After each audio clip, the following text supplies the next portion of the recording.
Hi guys, Mrs. J here. Got another story for you. I just love the Bible. Today we're going to talk about builders, but we're also going to talk about worshiping God. Now, God created the heavens and the earth, and when he did, he put two people on earth, Adam and Eve, and they sinned. They ate the fruit that they were told not to eat, and so from then on, the relationship with God was just ruined. So many people were born after that, and they worshiped the sun, the moon, and the stars, and they didn't worship God.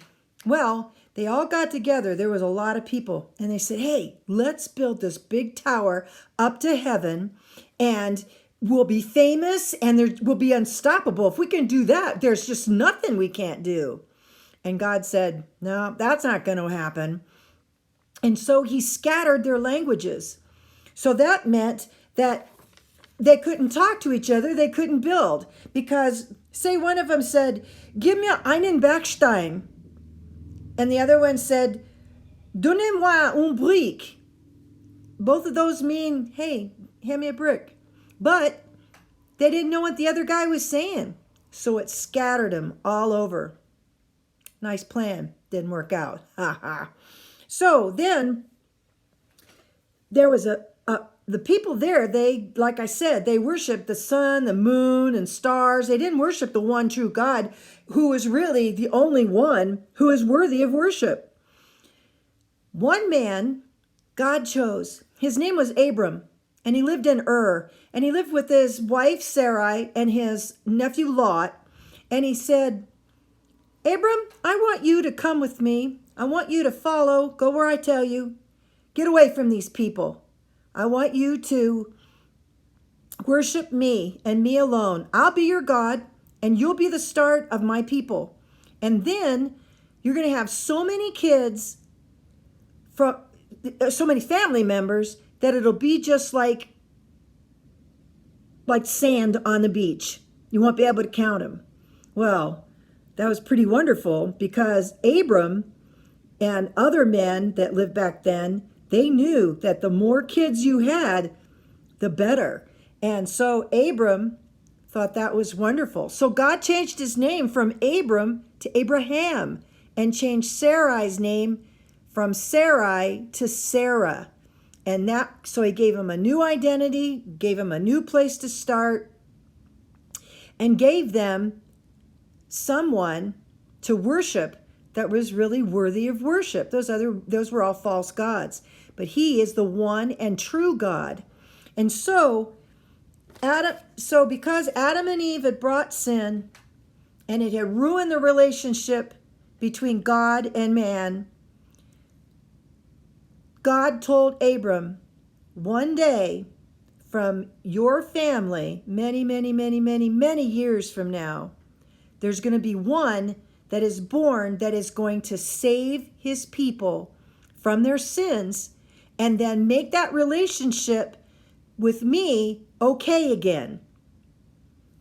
Abram thought that was pretty great, but it wasn't going to happen when he was living, or when his kids were, or his grandkids, not for many years. But we know who that was. That was Jesus. Jesus was born, and Jesus took the sins of the earth, the world, on him, all of us, all of our sins that we've done today and yesterday and that we'll do tomorrow. He put all of those sins on him, and he sacrificed himself with those sins, and he died for it. And if we accept Jesus and say, I believe that you are God's only son, and I would like you to forgive me for my sin and be the master of my life, be the Lord of my life, then you're saved.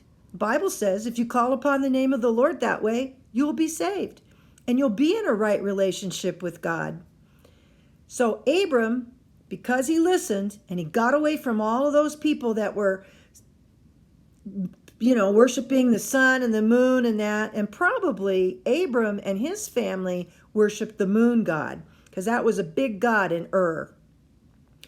So he wasn't a perfect man, but he learned to love a perfect God. And so only God is worthy of our worship. Only God is wonderful and powerful and mighty.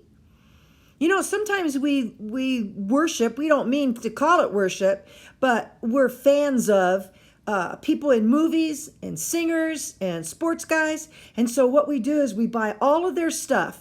We buy their CDs, we buy their DVDs, we buy their posters and their shoes and their uniforms and everything. And we just think they're wonderful and we just want to be like them. Well, there was a actress that I used to see her in shows, and I thought, she is so nice. She just plays these parts, and she's just such a sweet person. I bet she's like that. I really like her. I'll probably be a fan of hers. Well, she was just playing a part, because one time I saw her on a talk show, and she was not that person. No, she wasn't that person at all. She said mean things about Christians. She talked really dirty. And she just wasn't the person that I had thought that I was kind of being a fan of. I don't say I was worshiping her. Well, maybe kind of we are a little bit. Because what we're doing is we're saying, you're great, you're wonderful, I love you, I'm going to buy your stuff. But only God is worth that. Only God is wonderful and powerful and mighty, and he's the greatest creator. Oh my word. The stuff he creates just is hard for me to fathom sometimes. I like to sit on my back porch and look around, and I see the birds and trees and how pretty the trees are when they kind of just barely blow in the wind. And I think, God, you are a wonderful creator. You made all of this. You didn't have to make it like this. Everything could just be black and white. You could have not made animals. You could have not done anything great. It was up to you. But because God loves us and because he is worthy of our worship, he's done an outstanding job with his creation. Well, this week when you're out and about, maybe you're outside, sometimes when you can think by yourself, you don't have TV on or somebody's not talking to you, think about God and worship him a little bit. Maybe you know a song you can sing, and you could sing it like a praise song to God. Maybe you and a friend can praise God together. Sometimes I like to put music on, Christian music, and just sing along with it, because it talks about how great and wonderful and mighty and kind and good and all of the words that don't exactly tell us what God is, because there aren't any words good enough, but there are words like powerful and wonderful and mighty and all-knowing. We can worship him and say, those are wonderful things, God. You are a wonderful God. So this week, try to worship God every day, all right? He loves you. He wants to talk to you, and he likes it when you talk to him like that. So have a great week, okay? All right, take care now. Bye.